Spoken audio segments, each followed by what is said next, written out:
Social మీడియాలో ఇప్పుడు ఒక కొత్త రాజకీయ పేరు గట్టిగా వినిపిస్తోంది. పేరు వింటే చాలా మందికి నవ్వు వస్తోంది. కానీ ఆ పేరు వెనుక ఉన్న కోపం, సెటైర్, యువత అసంతృప్తి మాత్రం ఇప్పుడు దేశవ్యాప్తంగా చర్చకు దారితీస్తోంది. అదే కాక్రోచ్ జనతా పార్టీ.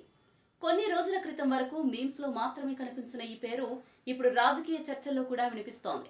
సుప్రీంకోర్టు ప్రధాన న్యాయమూర్తి జస్టిస్ సూర్యకాంత్ నిరుద్యోగులను ఉద్దేశించి కాక్రోచ్ అంటూ చేసిన వ్యాఖ్యల తర్వాత సోషల్ మీడియాలో భారీ రియాక్షన్ వచ్చింది. అదే సమయంలో అభిజిత్ దీప్కే అనే యువకుడు ప్రారంభించిన కాక్రోచ్ జనతా పార్టీ కొన్ని రోజుల్లోనే సోషల్ మీడియాలో భారీ ఫాలోయింగ్ సంపాదించింది. ఒక్క ఇన్స్టాగ్రామ్లోనే మిలియన్ల ఫాలోవర్లు రావడంతో ఈ పార్టీ దేశవ్యాప్తంగా వైరల్ అయింది. ఇర్ఫాన్ అనే యువకుడు హైదరాబాద్ సెక్రటేరియట్ ముందు నిలబడి ఒక వీడియో విడుదల చేశాడు.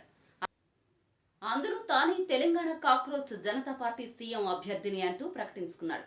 అంతేకాదు, తన మేనిఫెస్టో కూడా విడుదల చేయడం ఇప్పుడు సోషల్ మీడియాలో వైరల్ అవుతోంది. హైదరాబాద్లోని కేబీఆర్, గచ్చిబౌలి ప్రాంతాల్లో చెట్ల నరికివేతను వెంటనే ఆపేస్తానని ఇర్ఫాన్ ప్రకటించాడు. అవి కేవలం చెట్లు మాత్రమే కావని, హైదరాబాద్కు ఆక్సిజన్ అని చెప్పాడు. కొత్త ఫ్లైఓవర్లు కట్టడం కంటే ప్రజా రవాణాను బలోపేతం చేయాలని పేర్కొన్నాడు. మెట్రోను విస్తరించడం, బస్సుల సంఖ్య పెంచడం ద్వారా ట్రాఫిక్ సమస్యను తగ్గిస్తామని తెలిపాడు. ప్రతి ఒక్కరికి కారు కొనుగోలు చేసే స్తోమత ఉండదని చెప్పడం ఇప్పుడు సోషల్ మీడియాలో చాలా మందిని ఆకట్టుకుంటోంది.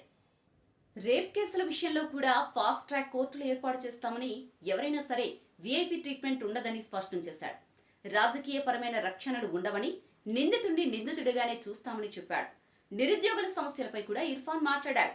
ఏళ్ల తరబడి పరీక్షలకు ప్రిపేర్ అవుతూ యువత జీవితాలు వృధా కాకుండా ఒకేసారి గ్రూప్ పరీక్షలు నిర్వహిస్తామని చెప్పాడు. ఫీజు రీఎంబర్స్మెంట్ ఆలస్యాలపై స్పందిస్తూ విద్యార్థులు చదువు పూర్తయినా సర్టిఫికెట్లు పొందలేక ఇబ్బందులు పడుతున్నారని ఆవేదన వ్యక్తం చేశారు. తాము అధికారంలోకి వస్తే ప్రతి రూపాయికి ఆడిటింగ్ చేస్తామని, అవినీతికి చోటు ఉండదని తెలిపాడు. రైతులకు కేవలం రైతు బంధు మాత్రమే కాదు, నిజమైన కనీస మద్దతు ధర కూడా ఇస్తామని హామీ ఇచ్చాడు. కంపెనీలు తమ ఉద్యోగులను తక్కువ జీతాలతో వాడుకుంటున్నాయని, డిగ్రీ పూర్తి చేసిన వారికి కనీస వేతనం ఉండేలా చర్యలు తీసుకుంటామని చెప్పాడు. ఆసుపత్రిలో ఓపీ నుంచి ఎమర్జెన్సీ వరకు ఉచిత వైద్యం అందిస్తామని కూడా ప్రకటించాడు. ఆరోగ్యం లగ్జరీ కాదని, ప్రతి ఒక్కరికి హక్కు అని చెప్పాడు. మహిళలు ఆఫీస్ పనులతో పాటు ఇంటి పనులు కూడా చేస్తున్నారని, పురుషులు కూడా ఇంటి పనిలో భాగస్వామ్యం కావాలనే అవగాహన తీసుకొస్తామని తెలిపాడు. హైదరాబాదీ బిర్యానీ, ఇరానీ చాయ్, చార్మినార్ ఇవన్నీ హైదరాబాద్ గుర్తింపులని, మతం, రాజకీయాల పేరుతో నగరాన్ని విడగొట్టే ప్రయత్నాలు చేయమని కూడా స్పష్టం చేశాడు. ఇప్పుడు చాలా మంది దీనిని సెటైరికల్ మూవ్మెంట్ గా చూస్తుంటే, ఇంకొందరు మాత్రం యువతలో పెరుగుతున్న అసంతృప్తికి ఇది సంకేతమని అంటున్నారు. ఎందుకంటే సోషల్ మీడియాలో వైరల్ అవుతున్న ఈ వీడియో వెనుక ఒక తరం ఫ్రస్ట్రేషన్ గట్టిగా వినిపిస్తోందని చాలా మంది భావిస్తున్నారు. మరి ఈ స్టోరీపై మీ కామెంట్ ఏంటి? మీ అభిప్రాయాన్ని కామెంట్ సెక్షన్ లో తెలపండి. This is Aruna. Stay tune to Aruna talks.